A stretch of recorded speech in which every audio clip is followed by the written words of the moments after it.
In der letzten Folge von Laura und Mariano wurde unser Van mit Motorschaden in eine Werkstatt gezogen. Der Motor musste für die Reparatur ausgebaut und komplett auseinandergebaut werden. Und wir waren auf der Suche nach speziellen Ersatzteilen, die zum Glück gefunden wurden. Zeigen wir euch aber gleich. Also weiter geht es auf dem staubigen Werkstatthof in Kerman im Iran. Ja. Hallo!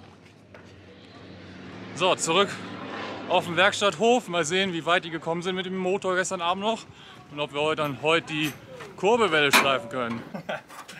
So sieht es jetzt hier bei uns aus. Ist einfach nichts da. Ich kann quasi in den Motorraum reingehen. Hallo! Na gut, dann gucken wir mal, wie weit die mit dem Motor sind. Aha, da ist sie. Unsere Kurbelwelle. Ja, und hier kann man fühlen, da war das kaputt. Da ist es auch sehr rau und das muss halt richtig glatt sein. Und das sind übrigens hier, ich weiß gar nicht, wie das heißt. Das ist halt unsere Kurbelwelle, das dreht sich und das ist hier dran und bewegt dann, ah ja, so ist das alles. Das bewegt das hoch und runter und das steht da dran und dazwischen sind diese Platten und da ist halt eine kaputt gegangen. Aber die haben wir jetzt ja alle neu bekommen und konnten die ersetzen. So, wir sind jetzt gerade wieder bei diesem Mercedes-Shop, wo ich ganz am Anfang war und die gesagt haben, nee, haben wir nicht. Ein paar Tage später war ich dann ja nochmal mit diesem Kfz-Meister hier und dann konnten sie es plötzlich bestellen und jetzt haben sie auch alle anderen Teile, die wir brauchen. Keine Ahnung, warum die das damals nicht gesagt haben. Naja, aber ganz gut. Und die haben ja so lustig alte Fotos von so alten Mercedes-Wagen an der Tür. Jetzt wird das noch geschliffen, weil damit das dann auch wirklich, das muss alles auf den Millimeter passen und das muss ganz glatt sein.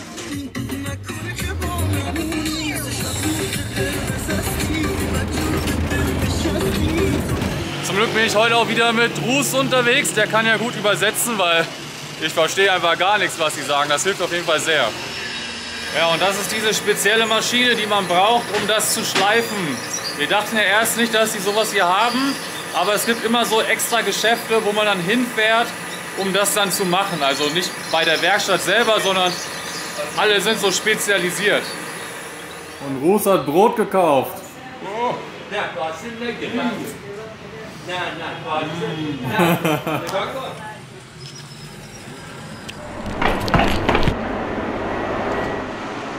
Unsere Gasflasche, Campinggasflasche ist alle gewesen und dann haben wir in der Lobby gefragt, ob sie zufällig eine haben oder wir irgendwo eine kaufen können. Da hat der Chef des Hotels gesagt, no problem, ihr könnt in meiner Küche kochen und hat seinen Koch angerufen und gesagt, machen wir Pizza. Jetzt haben wir von einer der Pizzen da auch dem Personal ein paar Stückchen angeboten und es war erstmal so tarof, dass sie voll lange abgelehnt haben und dann hat Mariano denen einfach den Teller in die Hand gedrückt und dann haben sie es probiert und der Koch hat auch gesagt, dass es gut ist. Ob das jetzt stimmt, weiß man natürlich nicht, weil es gibt halt kein Fleisch und es ist nicht so würzig wie das Essen hier. Aber ich glaube, sie wussten die Geste sehr zu schätzen. Und für uns war es auch schön, auch mal was abzugeben, wenn wir schon die Küche nutzen dürfen, ne? Ja, sehr lecker hier die Pizza. Und ich habe übrigens heute ein neues Wort gelernt, Inshallah. Das heißt so wie Gottes Willen. Ne? Der Manager hat gesagt, ja, wir können hier die Küche benutzen zum Kochen. Inshallah. Oder euer Auto wird endlich repariert. Inshallah. Also ein sehr vielseitiges Wort, was man einfach für alles hier benutzen kann. Das ist ja mal sehr praktisch, wenn man die Sprache nicht so gut kann.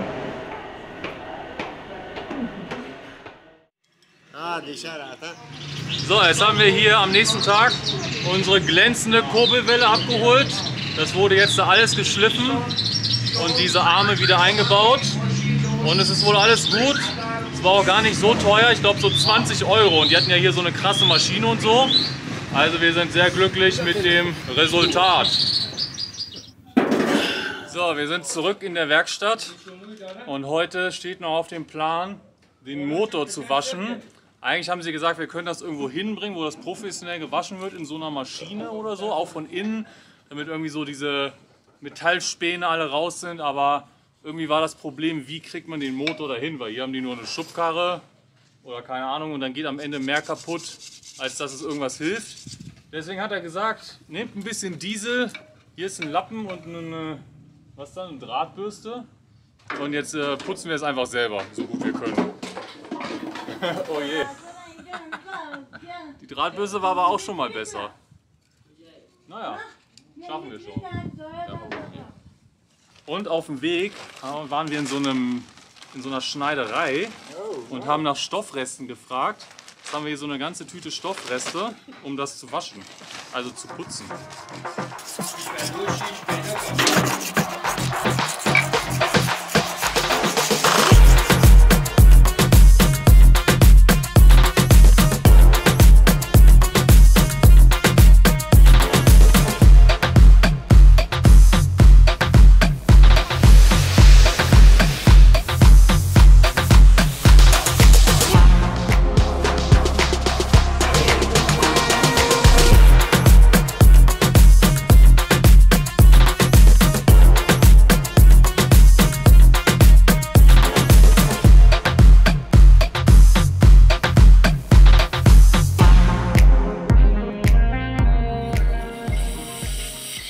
So, heute ist der Tag gekommen. Wir bauen den Motor wieder zusammen. Eben wurde ja nochmal alles mit Diesel abgesprüht. Hier ist unsere frische Kurbelwelle. Und jetzt müssen wir die Daumen drücken, dass das klappt, das alles wieder zusammenzubauen. Für mich ist das jetzt der erste Tag, dass ich hier bin und das ganze Ausmaß sehe. Ich wusste ehrlich gesagt die ganze Zeit nicht, was ich hier helfen kann. Und ob ich nicht nur im Weg rumstehe und Mariano und ich dann irgendwie, weil wir frustriert sind, Diskussionen führen oder so, weil auch das gehört irgendwie dazu. Ja, dass die Situation einfach blöd ist und man angespannt ist und vor allem ich, weiß ich auch nicht so gut damit umgehen kann, weil es so viele Zufälle sind, die jetzt dazu geführt haben und ich dann die ganze Zeit irgendwie daran zurückdenke und denke, hätten wir das mal anders gemacht oder wäre das mal nicht passiert, was ja überhaupt nicht zielführend ist, weil es ist jetzt wie es ist und es wird schon irgendwie wieder, aber trotzdem hatte ich gerade einen echt krassen Schockmoment und ja, es ist schon kacke, sein Auto so zu sehen, sein Zuhause. Drinnen ist halt auch mega Chaos, überall ist Öl, so. Es ist einfach nicht das, was wir geplant hatten und es ist auch okay, darüber mal frustriert und traurig zu sein oder auch wütend. Aber ja, jetzt bin ich hier und hoffe, dass wir das hinbekommen. Glaube da auch dran, aber ja, es ist auf jeden Fall ein großes Auf und Ab und kann auch sehr belastend sein und es wäre natürlich schön gewesen, wenn uns das erspart geblieben wäre, meine ich. So, das sind übrigens Pleuel, heißt das, habe ich gelernt, deswegen auch Pleuel-Lager. Und da sind die neuen Lager drin. So, während der Meister jetzt unseren Motor zusammenbaut, haben wir alles geputzt. Jetzt noch die Gangschaltung und den Motorraum. Und was benutzt man als Putzmittel? Einfach Diesel. Kostet ja hier auch nichts.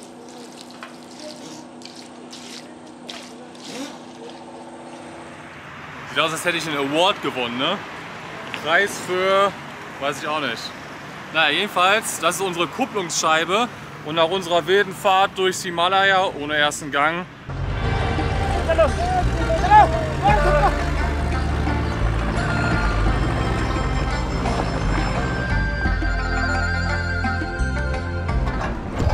hat unsere Kupplung wahrscheinlich ganz schön gelitten. Also ich weiß nicht, wie die normal aussieht, aber jedenfalls nutzen wir die Chance, dass wir alles ausgebaut haben, jetzt mal hier diesen Belag neu machen zu lassen. Das können wir da vorne. Okay, halbe Stunde später haben wir neue Kupplungsbelege. Also ich weiß nicht, sieht ganz gut aus, ne? Und bei uns waren diese Belege oben schon alle ab und nur noch das untere.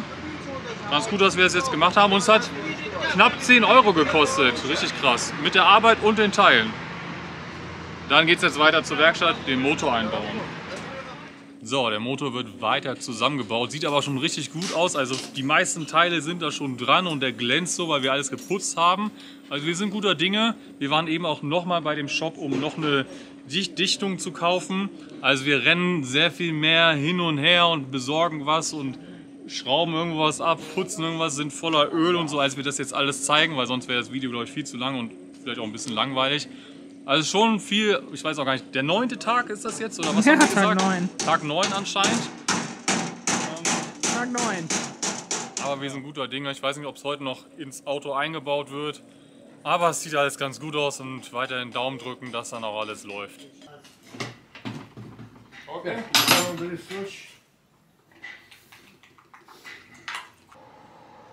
Okay. So, jetzt wird der Motor anscheinend nochmal so trocken getestet. Eben mussten wir wieder, also man sieht, es sind 1000 Leute, die daran arbeiten. Viele Köche verderben den Brei. Wir haben eben Öl reingefüllt, waren kurz weg, dann kommt der nächste und kippt nochmal 5 Liter hinterher. Und wir so, nee, nicht 10 Liter da rein, nur 7 Liter. So, also und da haben wir gesagt, so redet einfach mit uns, wenn sie es nicht wissen. So, aber ja, Kommunikation ist halt das größte Problem. Und halt, dass immer Leute ankommen und dann selber irgendwas machen. Keine Ahnung haben.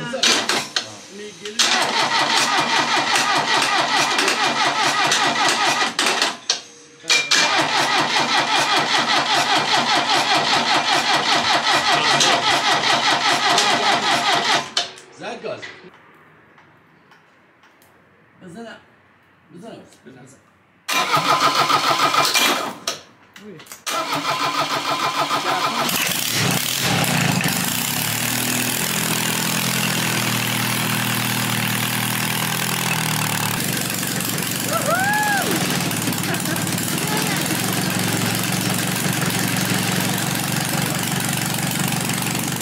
Yeah, der Motor geht.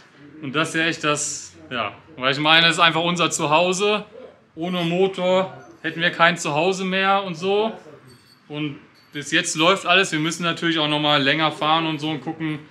Vielleicht, wenn wir das testen, dann fahren wir erstmal ein paar Runden um Kermann rum. Das war jetzt echt die größte Frage, ob es am Ende geht, ob die Ersatzteile, die wir besorgt haben, gut genug sind, um noch was anderes kaputt war, ob die Leute das hier schaffen, weil sie sich mit dem Motor nicht auskennen, den vernünftig zusammenzubauen. Und klar, noch ist er nicht im Auto verbaut mit allem, aber er springt an und er klingt wieder wie unser Motor, ohne irgendwelche komischen Geräusche, wo man sich denkt, man macht alles kaputt.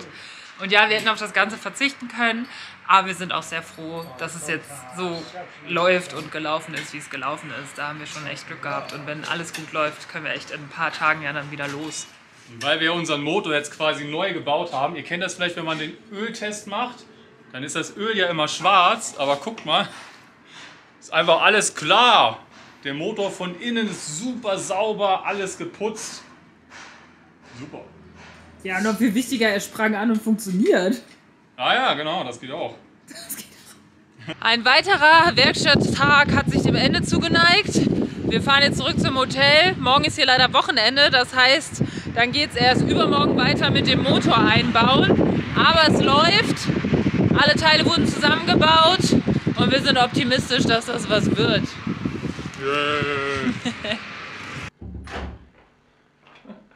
Ich war gerade noch mal in Geschäften, weil die Mechaniker waren ja so begeistert von unserem Drehmomentschlüssel. Und dann dachte ich so, als Dankeschön kaufe ich so ein Ding für den Mechaniker. Aber jetzt weiß ich, warum die so begeistert und überrascht waren, dass ich sowas habe, weil das kostet so viel, wie der Koch im Hotel hier im Monat verdient. Irgendwie 120 € sollte das hier kosten. Also war auch ein bisschen größer, aber gut, das ist dann doch ein bisschen viel für ein Geschenk. Krass. Ja, ich weiß nicht, ob wir irgendwo nochmal, ich weiß gar nicht, was das in Deutschland kostet. Aber es scheint wohl sehr teuer zu sein. Naja, bei uns war das beim Auto dabei, als wir das Auto gekauft haben. Glück gehabt, das ist gut zum Reifenwechseln, ne? Naja. So, heute ist der Tag gekommen, der Tag des größten Daumendrückens.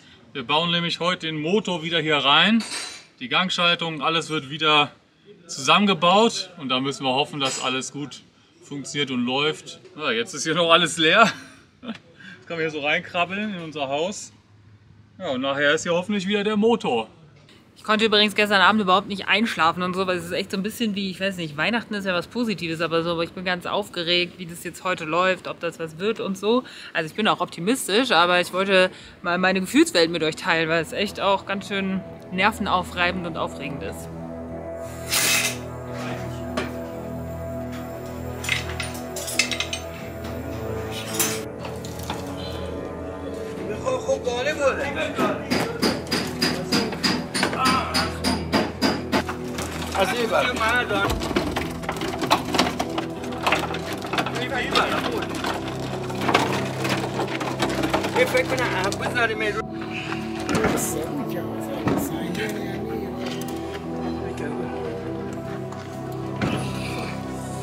ولی کردی بلندش کنیم بدیمش زورش بره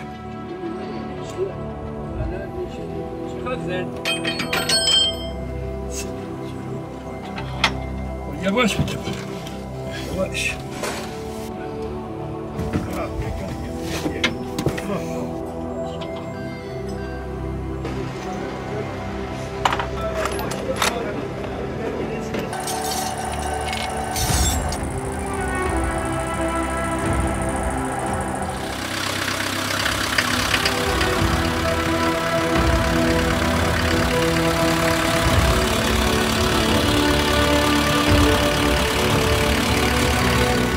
So, jetzt läuft alles. Das letzte Wasserleck ist auch repariert.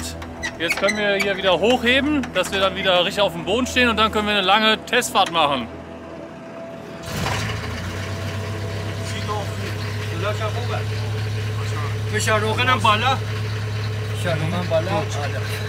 Schaut mal, wir fahren.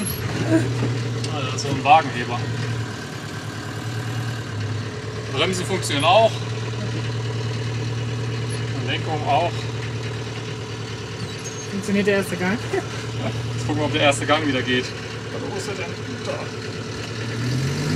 Nee. Wir hatten gedacht, weil wenn irgendwas kaputt ist, dann kann man es einfach auseinanderbauen, sauber machen und wieder zusammenbauen und einbauen. Und dann geht es meist wieder. Wuhu, jetzt machen wir hier gerade eine Testfahrt mit auch dem Obermechaniker, dem Meister, um noch mal ein bisschen schneller und länger zu fahren und zu gucken, ob es immer noch funktioniert. Und es sieht sehr gut aus. Wuhu!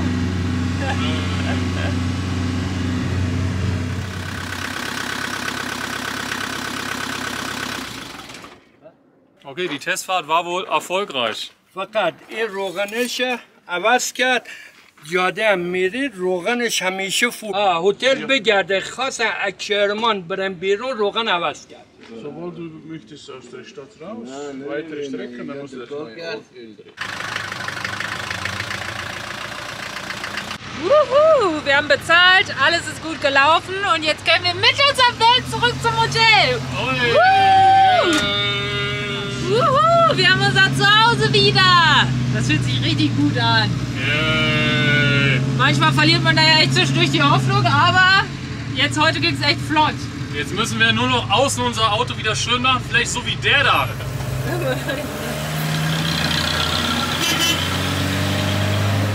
So, und zur Feier des Tages und weil das Auto echt richtig dreckig ist, gönnen wir uns mal hier so einen Car Wash. Für 6 € machen die das. Es ist das erste Mal, dass wir das auf dieser Reise oder jemals mit diesem Auto machen. Sonst hat Mariano Ich habe das immer gemacht. Aber jetzt gönnen wir uns mal. Naja, ist auch echt nötig.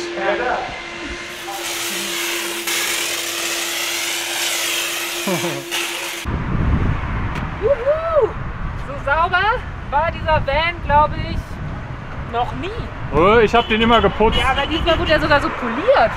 Guck mal, das war ja, also guck dir diese Handgriffen mal an.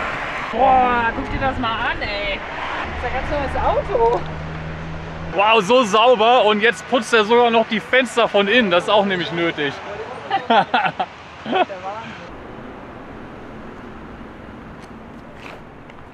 Wir sind zurück. Zurück im Hotel. Oh, ist das toll. Hammer. Verrückt. Da, wo es alles angefangen hat. Ja. Wo wir seit Wochen sind. 1 Monat. Ja.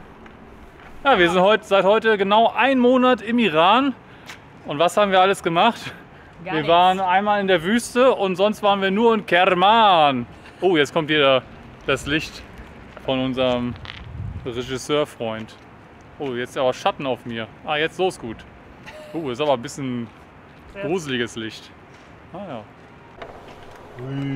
Man muss sagen, Mariano und ich gehören jetzt nicht zu den Leuten, die es total tragisch finden, in Ländern zu sein, wo es keinen Alkohol gibt. Aber wir hatten mit diesem Motor in den letzten Wochen und auch dem, was so davor passiert ist, echt Momente, wo wir dachten, boah, jetzt so ein Säckchen oder ein Wein oder irgendwie mal Frust trinken wäre nicht schlecht. Jetzt haben wir aber natürlich einen Anlass, wo wir gerne vor Freude mal anstoßen würden, auch mit einem alkoholischen Getränk. Das gibt's hier nicht, deswegen habe ich jetzt Frizzy Mojito oder wie sie hier sagen, Mojito gekauft, was glaube ich einfach nur eine Limo ist, aber was es halt auch oft in so Cafés und Restaurants gibt, dass man sich einfach einen Mojito bestellt, der halt alkoholfreier Mojito sein soll. Okay, nach 12 Tagen im Hotel checken wir heute aus dem Zimmer aus und ziehen wieder in unser Zuhause. Vorher räumen wir aber noch mal alles auf, weil ja, es ist alles sehr dreckig. Und ein riesen Chaos, was wir erstmal beseitigen müssen.